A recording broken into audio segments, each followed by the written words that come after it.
मुंबईतील टॅक्सी चालकांना मराठी सक्ती ही 1 मे पासून करण्यात येणार आहे। अशावेळी या सक्तीला घाबरून काही टॅक्सी चालक हे मुंबई सोडून जात आहेत, अशा प्रकारची चर्चा सध्या समाज माध्यमांवर सुरू आहे। मात्र यामागे तथ्य आहे का? खरंच जे अमराठी मुंबईकर आहेत किंबहुना टॅक्सी चालक आहेत ते खरंच मुंबई सोडून मराठीच्या भीतीने जात आहेत का, हे आपण जाणून घेतोय। आणि या मराठी सक्तीविषयी टॅक्सी चालकांना काय वाटतं हे जाणून घेतोय, चर्चेला सुरुवात करतोय। काय सांगाल, आपलं नाव सांगाल पहिले म्हणजे, आणि मुंबईमध्ये ज्या प्रकारे मराठी सक्ती केली गेली आहे टॅक्सी चालकांना, यावर आपल्याला काय वाटतं? आणि आपले जे बंधू असतील, सोबतचे काम करणारे असतील, ते मुंबई सोडतायत का? मुंबई छोड़कर नहीं दादा, क्योंकि टैक्सी वाले आज से नहीं, मतलब शेयरिंग में 95 से शेयरिंग हो रही है यहाँ पे। तो मराठी सबको आता है, ऐसा नहीं कि मराठी नहीं आता है, मराठी बोल सकते हैं, मराठी लिख सकते हैं, इसलिए टैक्सी कोई छोड़ नहीं सकता है, कोई जा नहीं सकता है, उनकी रोजी रोटी यहीं पे है। पर जो मराठी सक्ती की गई है उसके बारे में आपको क्या लगता है? मराठी सक्ती है, मुंबई के लिए मराठी बोलना जरूरी है। ऐसा नहीं है कि मराठी बोलना नहीं, जैसे कोई महाराष्ट्र के कोई आता है, गांव से आते हैं, उनको हिंदी नहीं बोलने आता है, उनको मराठी बोलने आता है, तो उनके लिए मराठी बोलना उनके शब्दों में, लैंग्वेज में अच्छी बात है। जरूर आपण अजून काही लोकांशी बोलूया। जरा काय सांगाल, मराठी सक्ती केली गेली आहे टॅक्सी म्हणून तुम्हाला काय वाटतं की खरंच ही जी सक्ती केली गेली आहे योग्य आहे का? हे बघा, हे सरकारांचं कायदा आहे, ते सर्वांना मान्य आहे। कारण काय आहे, ज्यांना मराठी नाही येत असेल ते शिकव। मी पण भैया आहे, पण मला मराठी येतो, मी शिकलो।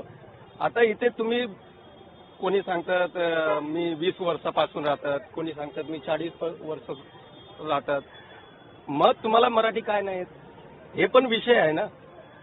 जर तुम्हाला मराठी नाही येत असेल तर तुम्ही शिकून घ्या। आणि साहेबांनी सांगितलं आहे आरटीओ मध्ये ते काहीतरी ट्रेनिंग वगैरे असतात, ते तुम्ही करून घ्या। नाहीतर इथे राजसाहेब ठाकरेंचे ते काय चाललं आहे ते सभा, तिथे तुम्ही सर्वांना फ्री मध्ये शिकवतात आहे, तिथे शिकून घ्या। आणि आपला काय हे महाराष्ट्रात आहे, मुंबई जिल्ह्यात आपण आहे, टॅक्सी चालवतात, कमावतात, पोट भरतात, तर बरोबर आहे की नाही? मग आम्हाला मराठी यायला लागेल ना बाबा। सर्वांना मी सांगतो, टॅक्सी चालक, ड्रायव्हर, बालक जे पण आहे ते सर्व आपला मराठी शिकून घ्या, मराठीत बोला, मराठीत सर्व काम करा।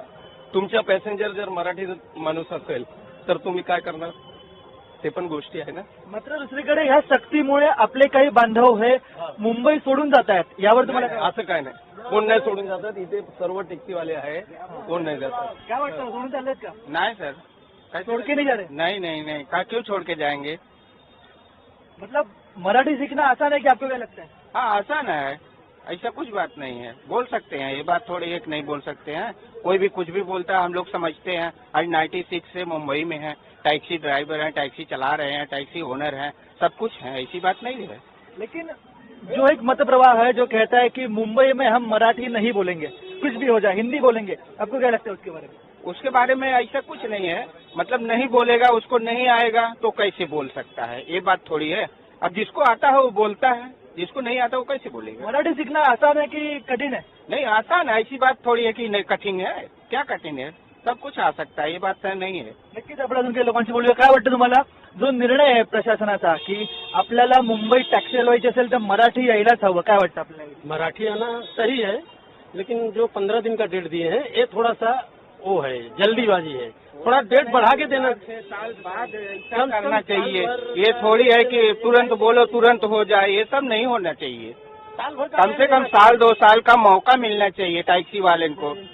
कॅमेरामन अनिल निर्मळ सह मी चिन्मय जगताप, ETV भारत, मुंबई।